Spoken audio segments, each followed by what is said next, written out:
Hello everyone, this is Tanushree ma'am and you are watching English শেখো with Tanushree ma'am. আজকের ভিডিওটি আমরা butterfly বইয়ের লেসন 10 শান্তিনিকেতন কবিতার প্রশ্ন উত্তরগুলো করব।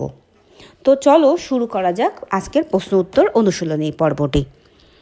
প্রথমেই পেজ নাম্বার 106 এক দাগে রয়েছে Given below are the names of a few festivals celebrated in India. Study the names and fill in the chart appropriately. তো বলছে যে নিম্নে যে ফেস্টিভ্যাল যে উৎসবগুলোর নাম আমাদের দেয়া রয়েছে যেটা কিনা আমাদের দেশে পালিত হয় সেগুলিকে তোমরা পড়ো এবং নিচে যে চার্টটি রয়েছে সেটা ফিল আপ করতে বলা হয়েছে। তো উৎসবগুলি হলো পৌষ মেলা, বিহু, ওনাম, বসন্ত উৎসব। তো celebrated in West Bengal, celebrated যেটা কিনা ওয়েস্ট বেঙ্গলে পালন করা হয় সেটা হচ্ছে পৌষ মেলা, বসন্ত উৎসব।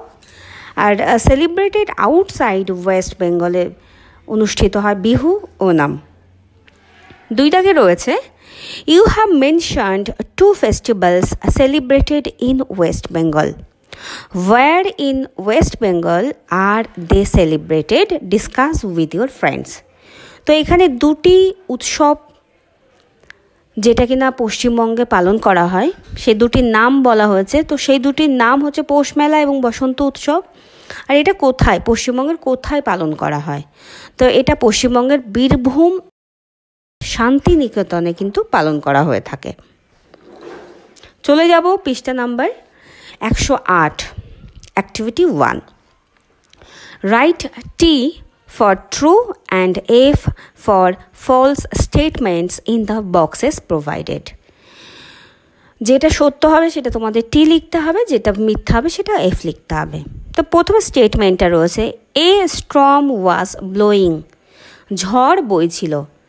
গল্পের কোথাও ঝড় বইছিল না, তার মানে এটা হবে ফলস। দ্বিতীয়টা রয়েছে number B, Santiniketan is reminded of old days, Santiniketan পুরনো দিনের কথা মনে করিয়ে দেয়। এটা সত্য হবে টি। Number C, the house Punashcha stands by a copse of banyan trees, Punashcha বাড়িটি বটগাছের এক টুকরোর পাশে দাঁড়িয়ে আছে। এটা হবে ভুল, এফ। ডি দাগ রয়েছে Earlier, there was only empty land around Santiniketan, আগে শান্তিনিকেতনের আশেপাশে কেবলমাত্র খালি জমি ছিল। এটা ঠিক। তো আমাদের অ্যাক্টিভিটি 1 কমপ্লিট। এবার অ্যাক্টিভিটি 1-এর পর অ্যাক্টিভিটি 2। অ্যাক্টিভিটি 2-তে রয়েছে but they can talk to one another like human beings. Discuss with your partner how two houses can speak with each other. বলছে কিন্তু তারা একে অপরের সাথে মানুষের মতো কথা বলতে পারে। তো তুমি তোমার পার্টনারের সাথে আলোচনা করো যে তারা কিভাবে একে অপরের সাথে কথা বলে। তো আমরা বলতে পারি যে হাউজেস আর নন লিভিং বিংস, যেটা আমরা ঘর বাড়িগুলো দেখছি সেগুলো তো জীবন্ত জিনিস নয়, সেগুলো তো জড় পদার্থ। But still they can speak with each other as the author has attributed life to them. তারা একে অপরের সাথে কথা বলছে কারণ আমাদের যে লেখক তাদের কিন্তু জীবন্ত করেছে তার লেখনীর মাধ্যমে। চলে যাব পেজ নাম্বার 109 অ্যাক্টিভিটি 3-তে। Complete the following sentences with words from the text. তো এখানে কিছু স্টেটমেন্ট দেওয়া রয়েছে যেটা তোমাদের ফিল আপ করতে হবে, সম্পূর্ণ করতে হবে। A, Deoli is now a children's school. B, prayer house is made of coloured glass. C, Amrakunja is a mango orchard. D, prayer house had lost 5 towers in a storm. চলে যাব activity 4 page number 110। Activity 4 page number 110-এ আমাদের ডান পাশে statements রয়েছে এবং বাঁ পাশে রয়েছে সেইড বাই হুম, বক্তাকে কার দ্বারা বলা হয়েছে। তো আমরা স্টেটমেন্টগুলো আগে পড়ি। প্রথমেই রয়েছে 1 নম্বরে রোমান হরফের 1, I came up in 1863, আমি 1863 সালে এসেছিলাম। কথাটি বলেছিল শান্তিনিকেতন। এরপরে রয়েছে 2, তখন বিদ্যুৎ বা মোটর গাড়ি ছিল না, there were no electricity or motor cars then. কথাটি বলেছিল প্রেয়ার হাউস।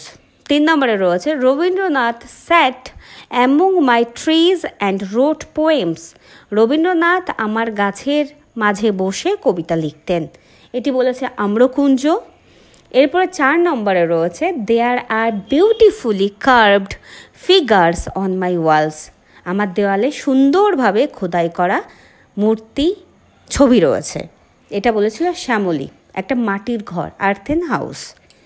এরপরে page number 112, activity 5, arrange the following sentences in their proper order, put the number in the boxes below, boxes given. তো এই দাগে রয়েছে there is a song and poetry reading evening at Amrakunja, আম্রকুঞ্জে একটি গান এবং কবিতা পাঠের সন্ধ্যা অনুষ্ঠিত হচ্ছে। এরপর রয়েছে বি দাগে Santiniketan will remain the same, Santiniketan একই থাকবে। সিতে রয়েছে Santiniketan is a great centre of education, Santiniketan শিক্ষার একটা মহান কেন্দ্র। ডি দাগে রয়েছে a rehearsal for drama takes place at night, রাতে নাটকের মহড়া হয়। ই দাগে রয়েছে the bell rings at Singhasadan, সিংহসদনে ঘণ্টা বাজবে। তো এখানে 1 দাগের হবে ই, 2 দাগ হবে ডি, 3 দাগ হবে এ, সি হবে 4 দাগ এবং B Santiniketan will remain the same, এটা হবে 5 নম্বরে। চলে যাব activity 6, answer the following questions, নিচের প্রশ্নগুলির উত্তর দাও। এতে রয়েছে why are the students sitting in the open air, কেন ছাত্ররা খোলা বাতাসের নিচে বসে আছে? The students are sitting in the open air because the earth serves as their classroom and the sky is their roof, কারণ যে আমাদের আর্থ পৃথিবীটা যেন তাদের ক্লাসরুম, তাদের শ্রেণীকক্ষ, এবং যে স্কাই আকাশ রয়েছে সেটা যেন ছাদ। বি দাগ রয়েছে what will ring for the future generation, the bell at Singha Sadan, the gateway will ring for future generation, Singha সদনের যে গেটওয়ে, যে প্রবেশদ্বার আছে, সেখানে যে বেল আছে, সেখানে যে ঘণ্টা আছে, সেই ঘণ্টাটা বাজবে, সেই ঘণ্টাটা বাজবে ভবিষ্যৎ প্রজন্মের জন্য। সি দাগ how is the courtyard of Punashcha used, পুনশ্বর যে কোর্টইয়ার্ড, যে প্রাঙ্গণ, যে উঠোন আছে, সেটা কিভাবে ব্যবহার হয়? Punashcha's courtyard is being used for a drama rehearsal, পুনশ্বর যে উঠোন আছে সেটা কিন্তু বিভিন্ন নাটকের মহড়ার জন্য, নাটকের প্র্যাকটিস, নাটকের অনুশীলনের জন্য ব্যবহার হয়। What is Santiniketan also famous for, Santiniketan আমরা জানি যে একটা বিরাট বড় এডুকেশনাল সেন্টার, শিক্ষার কেন্দ্র, এছাড়াও আর কিসে বিখ্যাত? তো আনসারটা হবে Santiniketan is also famous for being a land of fun and friendship as all the houses collectively mention. তো আমরা আমাদের গল্প যখন পড়েছি তখন জেনেছি যে সমস্ত ঘর একসাথে কিন্তু বলেছে যে শান্তিনিকেতন এডুকেশন সেন্টার ছাড়াও খুব ল্যান্ড অফ ফান এবং ফ্রেন্ডশিপ, মজা এবং বন্ধুত্বের জন্য কিন্তু বিখ্যাত। এরপরে চলে যাব activity 7A, feel in the blanks with suitable adverbs given in the help box. তো হেল্প বক্সটা আগে দেখে নিই। ডেইলি প্রতিদিন, আর্লি সকাল সকাল, ব্রাইটলি উজ্জ্বলভাবে, ব্রেভলি সাহসিকতার সাথে। তো সোলজার ফাইট, সৈন্যরা যুদ্ধ কীভাবে করবে? সাহসিকতার সাথে করবে। তাহলে আনসারটা হবে soldiers fight bravely for their country. এরপর রয়েছে বি দাগ, আই গো টু স্কুল, আমি স্কুলে যাই। স্কুলে নিশ্চয়ই আমাদের প্রতিদিন যেতে হয়, তো I go to school daily. C দাগ রয়েছে, উই শুড গেট আপ, আমাদের সকাল সকাল ওঠা দরকার, তাই না? আমরা যদি ভোরবেলা না উঠি তাহলে আমরা কিন্তু সারাদিনের কাজ শেষ করতে পারবো না। তো আনসারটা হবে we should get up early in the morning, আমাদের ভোরবেলায় বা সকাল সকাল আগে ওঠা উচিত। তারপর রয়েছে দ্য সান শাইন, সূর্যের আলো, শাইন উজ্জ্বলতা দিচ্ছে, তার মানে কি ব্রাইটলি, চকচকেভাবে, উজ্জ্বলভাবে। তো আনসারটা হবে ব্রাইটলি। এরপর চলে যাব activity 7B, read the following প্যাসেজটা পড়ো, pick out the regular and irregular verbs and fill in the given table accordingly. তো বলছে যে রেগুলার ভার্ব আর ইররেগুলার ভার্ব তোমাদের এই যে প্যাসেজটা তার মধ্যে দেওয়া রয়েছে, তোমাদের সেটা ফাইন্ড আউট করতে হবে, খুঁজে বের করতে হবে। তো তার আগে আমরা দ্রুত ভার্ব কাকে বলে জেনে নিই। তোমরা সবাই জানো নিশ্চয়ই যে ভার্ব বলতে কিন্তু আমরা কোনো কাজ করা বোঝাই, যে শব্দ দ্বারা কোনো কাজ করা বোঝাই তাকে বলা হয় ভার্ব। এবার ভার্ব গেল, ভার্বের সাথে আমাদের এটা জানতে হবে যে রেগুলার ভার্ব কাকে বলে আর ইররেগুলার ভার্ব কাকে বলে। আমরা রেগুলার শব্দটা শুনেছি যে নিয়মিত, আর ইররেগুলার মানে হচ্ছে অনিয়মিত। তার মানে আমরা এটা বুঝলাম যে নিয়মিত অনিয়মিত, তার মানে এমন একটা ভার্ব যে ভার্বের একটা নিয়ম রয়েছে, সেটাই রেগুলার। আর যে ভার্বের সচরাচর একটা নিয়ম নয়, বিভিন্ন ধরনের নিয়ম দেখতে পাবো, সেটাই ইররেগুলার হবে। তো এখানে রেগুলার ভার্ব বলতে আমরা এইটুকুই জানবো মোটামুটিভাবে, যে ভার্বের ফর্মটাকে আমরা প্রেজেন্ট ফর্ম থেকে পাস্ট ফর্ম করার জন্য সেই ভার্বের শেষে আমরা সাফিক্স হিসাবে ইডি যোগ করব। যদি ইডি যোগ করে আমরা পাস্ট ফর্ম পাই, পাস্ট পার্টিসিপল ফর্ম পাই, তখন কিন্তু সেই ভার্বকে আমরা বলবো রেগুলার ভার্ব। আর যে ভার্বের সাথে সচরাচর আমরা কি করব, ইডি যোগ করতে পারবো না, সেই ওয়ার্ডটা চেঞ্জ হয়ে যাবে, বা সেই ওয়ার্ডের সাথে নতুন কিছু আরও আমরা কি করব, ওখানে আলফাবেট বা ভাওয়েল যোগ করতে হবে। তো সেক্ষেত্রে যখন এই রকম ব্যাপার দেখতে পাচ্ছি, সেটা হবে ইররেগুলার ভার্ব। তো এখানে বলছে রাখি got up early in the morning and washed her face. রাখি সকাল সকাল উঠেছিল এবং তার মুখটা ধুয়েছিল। তো এই সেন্টেন্সে আমরা গট আপ, জিওটি গট, এটা একটা ভার্ব পেলাম, এবং ওয়াশড WASHED ওয়াশড পেলাম। তো এখানে গট এটা ইররেগুলার ভার্ব, ওয়াশ WASHED এটা রেগুলার ভার্ব। পরের line, she took her breakfast at 8 a.m. and went to school at 10 a.m. সে তার সকালের যে খাবার প্রাতরাশ সেটা সকাল 8টায় করে এবং সকাল 10টায় স্কুলে যায়। এই লাইনেও কিন্তু দুটো ভার্ব দেখতে পাচ্ছি, একটা টুক TOOK আর একটা ওয়েন্ট WENT। এবার টুক যে ভার্বটা আছে, এই ভার্বটা কিন্তু টেকের পাস্ট ফর্ম হলো। অর্থাৎ এখানে দেখো, এখানে এটা উঠে গেছে এবং কেটা লাস্টে চলে গিয়েছে, তার মানে এটাও রেগুলার ভার্ব নয়, এটা ইররেগুলার ভার্ব। এবং ওয়েন্ট গন, গোর পাস্ট ফর্ম ওয়েন্ট, এখানেও কিন্তু ইডি যোগ হয়নি, তাহলে এই ওয়েন্টটাও কিন্তু ইররেগুলার ভার্ব। ঠিক আছে, এরপর রয়েছে at school she studied hard, সে খুব পরিশ্রমী, হ্যাঁ, খুব ভালো পড়াশোনা করে। তো এখানে স্টাডিড রয়েছে STUDIED, তো এখানে ইডি যোগ হয়েছে, স্টাডি STUDY এর পাস্ট ফর্ম কিন্তু স্টাডিড। তো স্টাডিড কিন্তু যেহেতু ইডি যোগ হয়েছে, তাই এটা কিন্তু রেগুলার ভার্ব। এর পরের লাইনে রয়েছে during her lunch break she played with her friends. তো তার যখন লাঞ্চ ব্রেক হয়, দুপুরের খাবার হয়, তোমাদের মিড ডে মিলের পরে যেটা হয়, তোমরা খেলাধুলা করো, তো সেও খেলাধুলা করে রাখি। তো এখানে প্লেড এটা একটা ভার্ব, খেলা করতো। তো প্লেডের সাথে দেখো ইডি রয়েছে শেষ সাফিক্সটা, তার মানে এটাও কিন্তু রেগুলার ভার্ব। এরপরে লাস্ট লাইন রয়েছে she came back home at 4 PM, সে বিকাল 4টের সময় বাড়ি ফিরে আসতো। এখানে CAME কেম, কেম হচ্ছে পাস্ট ফর্মে রয়েছে, কাম কেম কাম, ঠিক আছে, কেমটা ইরেগুলার ভার্ব। তো তোমাদের অ্যাক্টিভিটি 7B শেষ হলো।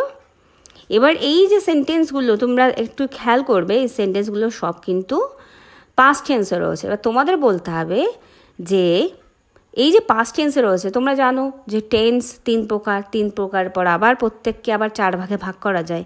তো past indefinite, past continuous, past perfect, past perfect continuous tense. তোমাদের বলতে হবে এই যে 3টে লাইন আমরা পড়লাম, হ্যাঁ, এই যে প্যাসেজটা বললাম, এটা কোন টেন্সে রয়েছে, ঠিক আছে। তো চলে যাই activity 7Cতে। Fill in the blanks with the present continuous tense of the verbs given in the brackets. তো আমরা একটু আগেই টেন্সের কথা আলোচনা করলাম, এখানে কিন্তু প্রেজেন্ট কন্টিনিউয়াস টেন্সের কথা আলোচনা হচ্ছে। তো তোমাদের ক্লাসে পড়ানো হয়েছে, তোমরা জানো যে প্রেজেন্ট টেন্স মানে হচ্ছে কোনো কাজ যখন বর্তমানে হয়। এরপর হচ্ছে প্রেজেন্ট কন্টিনিউয়াস টেন্স, তার মানে এমন কাজ যেটা বর্তমানে চলছে বোঝাবে, তখন সেটা কিন্তু প্রেজেন্ট কন্টিনিউয়াস টেন্স হবে। এবার প্রেজেন্ট কন্টিনিউয়াস টেন্স আমরা কিভাবে চিনব? আমাদের যে কোনো টেন্স করতে গেলে সবচেয়ে বেশি যে জিনিসটা চেনা দরকার সেটা হচ্ছে ভার্বের ফর্মকে চেনা। তো প্রেজেন্ট কন্টিনিউয়াস টেন্স করতে গেলে খুব একটা সহজ নিয়ম রয়েছে, তোমরা ভার্বের সাথে ING যোগ করো, আর সেই সেন্টেন্সে কর্তাকে সেই হিসাবে কিন্তু am অথবা is অথবা আর যোগ করতে হবে। এবার তোমরা জানো শুধুমাত্র আই এর পরেই অ্যাম বসে, হ্যাঁ, ইউর পরে, দের পরে, উইর পরে, হ্যাঁ, এই যে শব্দগুলো এদের পরে কিন্তু, বা যে কোনো সিঙ্গেল কোনো পার্সন না হয়ে কোনো সিঙ্গেল যে প্লুরাল পার্সন হলো, সেক্ষেত্রে কিন্তু সেখানে কী হবে, আর বসবে। আর থার্ড পার্সন সিঙ্গুলার নাম্বার হলে তোমরা জানো ইজ হয়, অর্থাৎ যে কোনো নামের পরে ইজ হতে পারে, ঠিক আছে। তো আমরা আনসারগুলো দেখে নিই। Rabi read a book in his room. তো রবি একটা নাম, নামের পরে অক্সিলারি ভার্ব কী হবে, ইজ, IS ইজ। রিড রয়েছে, আমি একটু আগেই বললাম ING যোগ করতে হবে, তাহলে রিডিং, তাহলে আনসারটা হবে Rabi is reading a book in his room. 2 নম্বরে রয়েছে আই, আমি একটু আগে বললাম আই এর পরে অক্সিলারি ভার্ব অ্যাম হয়, I am learning to speak English well. 4 দাগ এখানে রয়েছে, এখানে 3 দাগ হবে। The boys are having there lunch, ছেলেরা তাদের লাঞ্চ, তাদের দুপুরে খাবার খাচ্ছে। এরপরে রয়েছে the children are listening to a story, শিশুরা গল্প শুনছে। চলে যাব activity 8B। Feel in the blanks with words from the help box. I clearly remember my first day in school. আমার স্কুলের প্রথম দিনের কথা কিন্তু খুব ভালো করে পরিষ্কারভাবে মনে আছে। তারপরে রয়েছে earthen pots keep the water কুল, তো মাটির পাত্র কিন্তু জলকে ঠান্ডা রাখে। সি দাগ রয়েছে there is an empty land in front of my house, আমার বাড়ির সামনেই একটা ফাঁকা জমি রয়েছে। ডি দাগ রয়েছে children love to play with soft বলস, শিশুরা নরম বল নিয়ে খেলতে ভালোবাসে। চলে যাব পেজ নাম্বার 114 এবং এই লেসন 10 অনুশীলনীর শেষ অ্যাক্টিভিটি 8B বলছে make sentences of your own using the following words. 1 নম্বরে রয়েছে কনভারসেশন, তারপর রয়েছে ইলেকট্রিসিটি, তারপর রয়েছে রিহার্সাল, তারপর রয়েছে সানলাইট। তো কনভারসেশন দিয়ে আমরা একটা বাক্য দেখে নিই। I had a nice conversation with my sister this morning. Electricity, there were no electricity and motor cars then. এরপর রয়েছে rehearsal, we only had 5 days of rehearsal. এরপরে রয়েছে Sunlight, plants need sunlight to grow. তো এই যে making sentence রয়েছে, এগুলো কিন্তু তোমাদের বারবার করে প্র্যাকটিস করতে হবে, লিখতে হবে, তাহলে কিন্তু এগুলো সোজা হবে। আর যদি তোমরা না লেখো, শুধু পড়ো, তাহলে কিন্তু বানানগুলোতে লিখতে সমস্যা হবে। তাই তোমাদের কাছে অনুরোধ, তোমরা যখন এই ভিডিওটা শুনবে, তোমরা খাতায় কিন্তু লিখে প্র্যাকটিস করার চেষ্টা করবে। তো শেষ হচ্ছে আজকের ভিডিও। Thank you.